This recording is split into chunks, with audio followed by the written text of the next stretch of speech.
Hello. Thank you.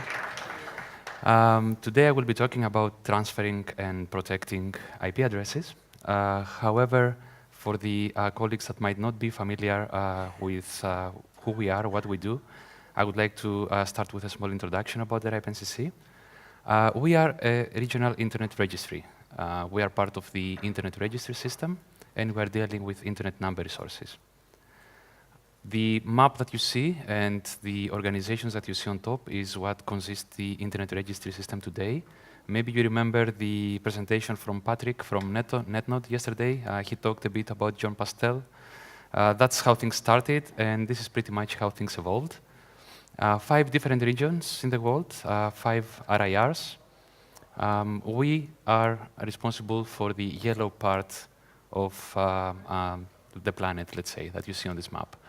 And we have ARIN for America, Afrinic for Africa, and so on. Our service region is Europe, the Middle East, and parts of Central Asia. We're an independent, non-for-profit membership organization.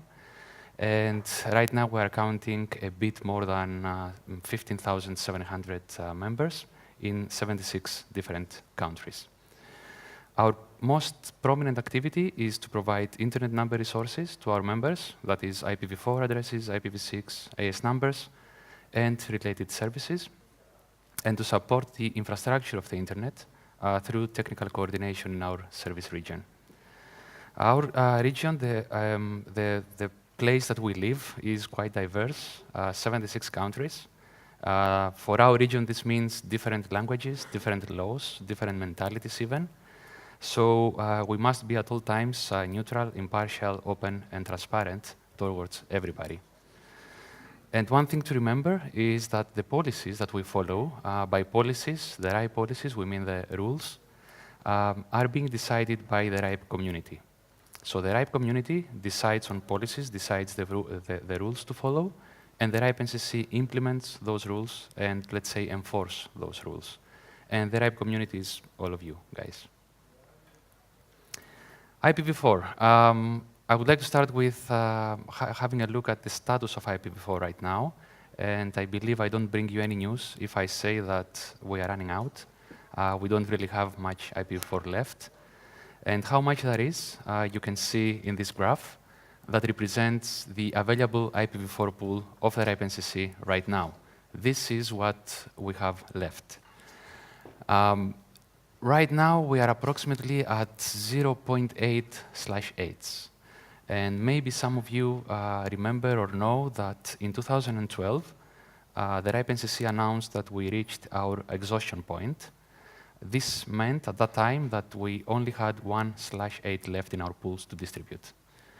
And now you might say, okay, it has been 5 years since 2012. Did we only burn through 0.2 of that /8? Well, not really. If you really want to see what happened to that /8, you need to look at the dark green part of the graph. So right now, we have approximately 0.25 of that /8 left, so 1/4. And we have distributed already 3/4 of that /8. We have more than that simply because through these years, some IP addresses have been returned to our pools. And we also received some bits and pieces from IANA, the last scraps, let's say, that were left there and were distributed to all the RIRs. We did a projection because at the same time the number of our members is growing. And according to the current trend and how we distribute IPv4 addresses, we expect our pools to last for another 4 years. The RIPE community placed a policy in place 5 years ago when we reached our exhaustion point. The intention of that policy was to save some IPv4 space so everybody can have a little piece, even the newcomers, most importantly for the newcomers in this market, for everybody to get a small piece of IPv4 until everybody can transition to IPv6. So in 2012, the RIPE community put a policy in place according which every member of the RIPE NCC can receive one final /22. And that goes for both old and new members. At the same time, some people starting abusing the policies. And then again, in order to restrict speculation, the RIPE community put a restriction in place, according to which, if you get an IP block, either from the RIPE NCC or from somebody else, you need to stick with it for 24 months. So you cannot transfer it to somebody else for 24 months since you received it. The thing is that we don't have much IPv4 left. However, you guys still need IPv4, and companies still need IPv4 because, unfortunately, not everybody is fully on IPv6 yet. So what do? You cannot get more from the NCC apart from that last /22. You can do a transfer, and this is what organizations do these days. So what can be transferred? IPv4 allocations can be transferred. IPv4 allocations are the big IP blocks that you get from the RIPE NCC, but those can only be transferred between members. IPv4 provider independent assignments can be transferred. Those are IP blocks that have been given to end users, and they usually have a sponsoring LIR. And those can be transferred between members and non-members. Legacy space can be transferred, although there is no RIPE policy for transfers of legacy space. However, it's still IP space, so it's being transferred. And the RIPE NCC can update the RIPE registry to reflect the changes. So basically, following a transfer of legacy space, we can update our registry to reflect who is the legitimate holder of this IP space. And also, we have inter-RIR transfers. This is a relatively new thing. It's a policy that was implemented last year, so we're doing them for over about a year. And what they are, it's basically organizations from an RIR being able to transfer IP addresses to an organization in another RIR. So a Swedish company can transfer IP addresses to a company in US. And those are only possible between RIRs that have compatible policies. And right now, those are the RIPE NCC, ARIN, and APNIC. And where can you look for transfers? If you are a member of the RIPE NCC, there is a tool for you called the Transfer Listing Service. You can access it through the LIR portal. For the colleagues that might not be familiar with the LIR portal, LIR portal is the interface with which the members of the RIPE NCC can manage their accounts. Transfer Listing Service is accessible via this portal. And basically, it's an interface to bring together demand and offer. So if you are a member and you have excess of IPv4, you can list it there. And another member that needs IPv4 can list that need, and then you get in touch with each other and you perform a transfer. It increases transparency because you can see who they are, they can see who you are. And we also have a list of recognized brokers on our website. This is a list of brokers that have signed an agreement that they will follow and respect RIPE policies and the procedures of the RIPE NCC. By no means the RIPE NCC endorses those brokers or has any special relationship with them, but they have signed an agreement that they will play by the rules. And one thing that we would like to stress out is that the RIPE NCC is not a party in any commercial agreement or any financial transaction. So for us, transfers happen. We see resources going from A to B, and we care about the resources and we care about you. Your financial transactions is your business. We don't need to know. Let's take a look at some stats to see how big this is becoming. This is all the completed IPv4 transfers within the last, let's say, 1 year. The trend is pretty stable from month to month. We can see some spikes. So for example, we can see that in October, the size of transfers was quite big, a bit more than /12. I believe this is 1.5. And for example, in December, the blue column is the number of transfers, so the number of requests, and the red column is the size of transfers, how many IPs. For example, in December, we processed more than 350 transfer requests of multiple blocks, could be each one of them. And then we took a focus in this region. So we wanted to see what is happening in these countries around us. So basically Denmark, Finland, Iceland, Norway, and Sweden. They are listed in alphabetical order, so there are no fights. You see 3 columns for each country. Blue is for incoming, so for IP addresses that are coming into the country from organizations in another country. A red column is for IP addresses that are transferred within that country, and the green one, the outgoing ones. So it's interesting to see, for example, that Denmark seems to be exporting more IP addresses than getting in. So apparently there is some excess of IPv4 in Denmark, and organizations are transferring more IPs to organizations in other countries. Finland, on the other hand, is mostly performing transfers within the country, so from companies that are within Finland. Iceland is quiet. It seems that they have what they need, which is great. And we can see a pretty similar pattern between Norway and Sweden. And that is bringing more IPs into the country than out, or transfers within the same country, which is interesting to see. Inter-RIR transfers, they are really picking up nowadays. You can see on the top the incoming ones, and on the bottom the outgoing ones. The main trend that we see is that more IPs are flowing towards our region than out. It's really big difference. And the vast majority of the transfers is between ARIN and the RIPE NCC. And if you want to have an overview of the trend of what's going on, in this graph you see the IP addresses that have been transferred in total within every RIR of the three that participate in inter-RIR transfers.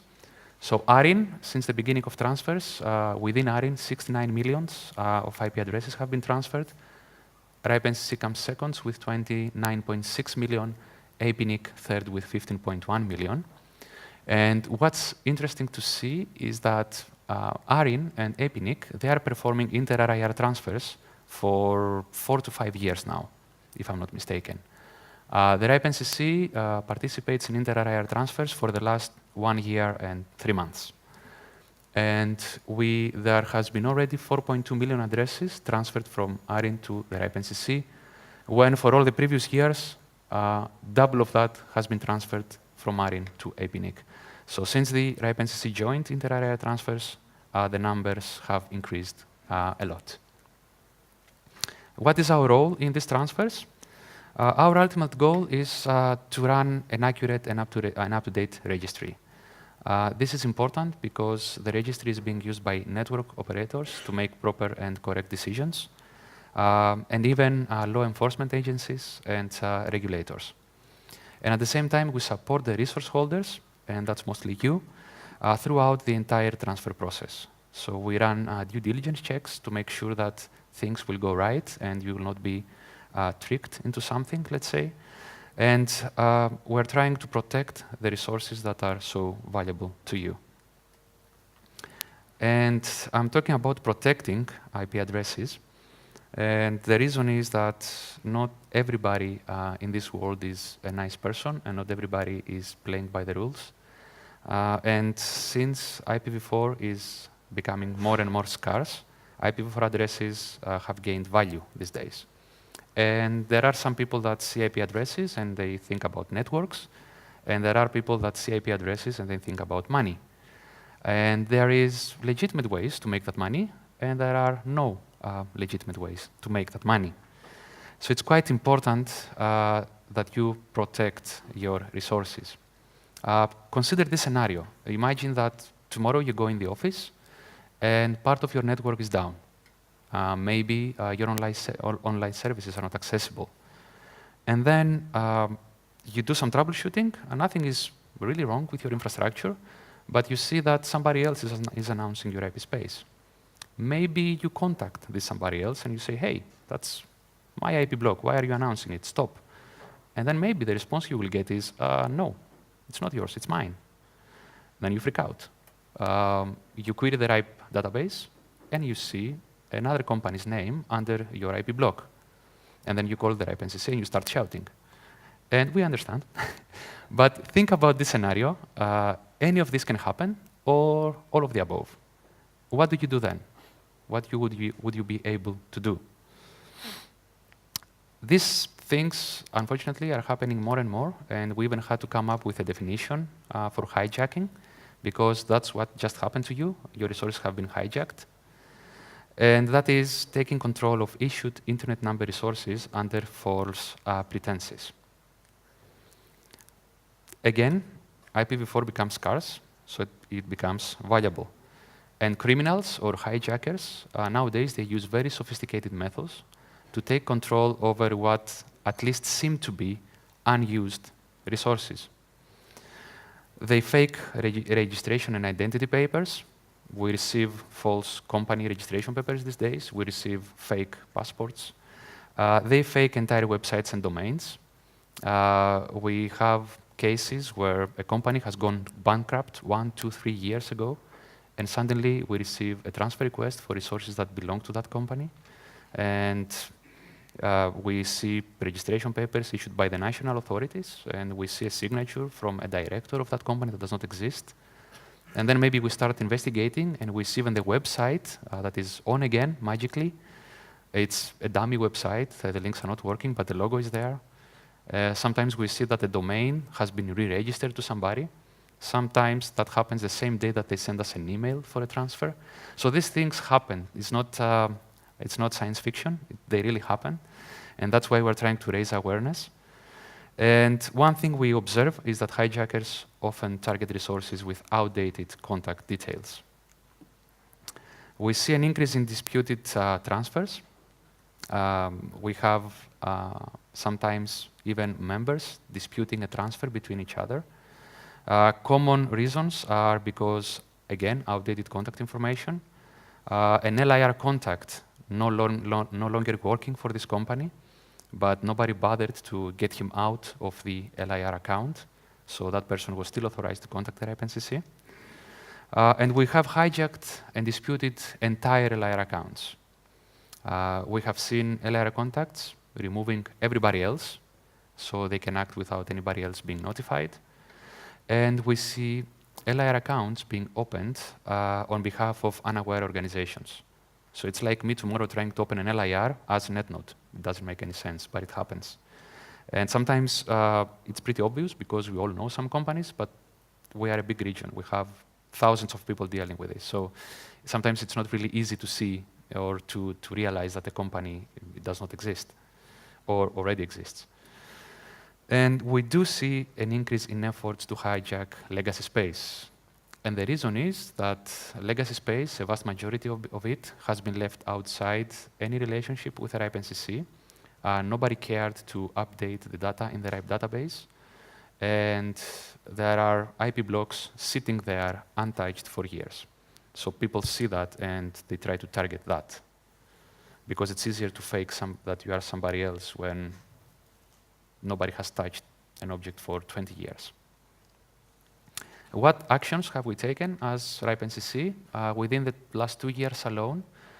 Just to give you an idea of how big or small that issue is. Within 2016, 64 investigations have been concluded, and we have 80 new cases that we investigate. Some of the outcomes, if we can, let's say, measure somehow the outcome of all this, within those investigations, we have rejected 24 LIR applications. So 24 times somebody applied to become a member of the RIPE NCC, and we did not accept it because the application was based on false information. 5 LIRs have closed down because of some major, let's say, fraud, because they committed something really bad.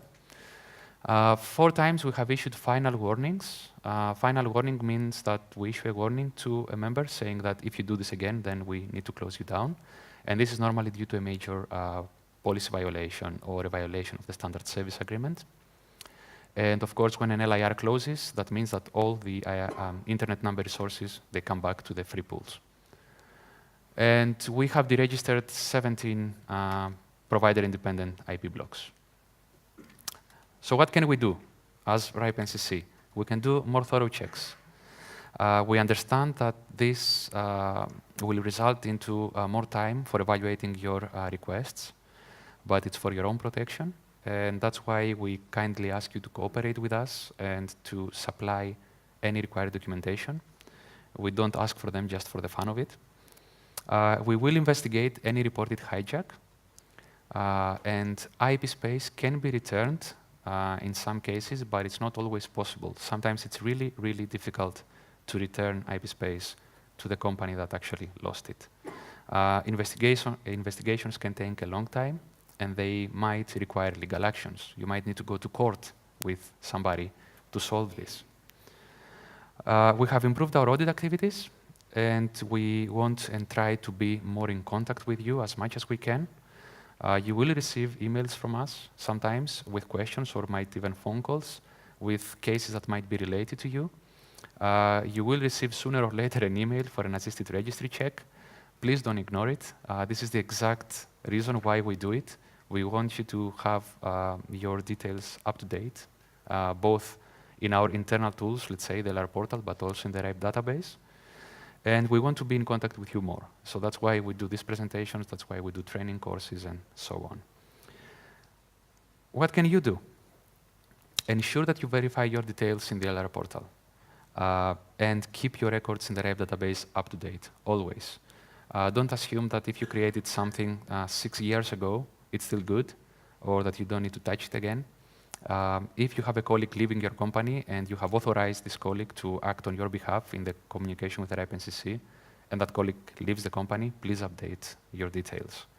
And if you're acquiring resources, if you're performing transfers, always make sure that you are in contact with a legitimate holder, and especially if that's legacy space. And at the same time, make sure that the person you are dealing with is authorized. The fact that you are talking to somebody who works for a company that is transferring IP space to you doesn't mean that this person is authorized to sign a transfer agreement or to sign on behalf of this company. Check your information at regular intervals, and if there has been changes, please let us know. If your company name has changed, please let us know. If your phone number has changed, or the people that you have authorized to deal with your resources have changed, please let us know. And if you have any doubts, if you have any concerns, it's better to contact us before or during the transfer rather than after, because it might be too late. And finally, last but not least, there is a very last thing that we can all do, and that might make this problem much smaller and leave it to the past. We can deploy IPv6. Thank you.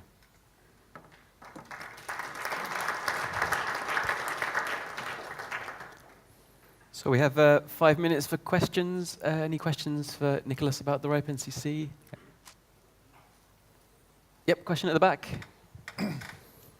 Hi, my name is Hamad. I'm from iVivid here in Stockholm. I wanted to just mention that, we have been subject to one of these very severe frauds in the past 2 months. And because I've been in touch with RIPE NCC, what you guys are doing is nowhere near sufficient for blocking sophisticated attacks on LIRs. People manipulate emails, do a lot of, nobody called us, nobody took, seriously, submitted forged, signature, which has nowhere, near the appearance of the original signature. It just went through, we lost the IPs, shebang, and we are now being told by the RIPE to go and sue somebody. So that's, you need to do more. That's what I'm saying. Yeah, this is something that we hear sometimes, and thank you for bringing it up. And the thing that we keep repeating is that there is so much that we can do. We are not the police. There are limits that we can go to. And we're trying to stress out that every member is responsible for its own resources and for keeping its registry accurate. If something happens based on fraudulent documentation, if somebody breaks the law, we can report a violation, but we are not the police. There is we work within limits, and we can react within limits.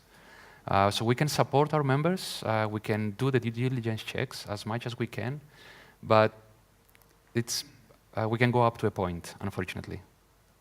That's why we are trying to raise awareness and make everybody understand that prevention is better than trying to act after something bad has happened. I saw some hands raised earlier. Can we take the microphone to Lehman, please? Hi, Lars Lehmann from Netnod. This is a comment, not as much a question to you as a, well, I can turn it into a question. You mentioned when you spoke about transfers between organizations and regions that you saw more IPv4 addresses going into Sweden than out of Sweden. And my interpretation of that is that there's still a lot of IPv4 being deployed and too little IPv6 being deployed. Would you agree with that assessment? Without having definite numbers about it, because it's really difficult to measure, but yes, unfortunately, we're not there yet. And I think it's a common understanding that we are not running towards IPv6 maybe as fast as we should. Thank you. So then I can just, again, reinforce what Michael and Ole said before in the previous presentation where they discussed deployment of IPv6 and the lack thereof. Get going. Yeah. Thanks. Okay, time for one quick final question, if there is any. No? Well then, thank you very much, Nikolas. Thank you.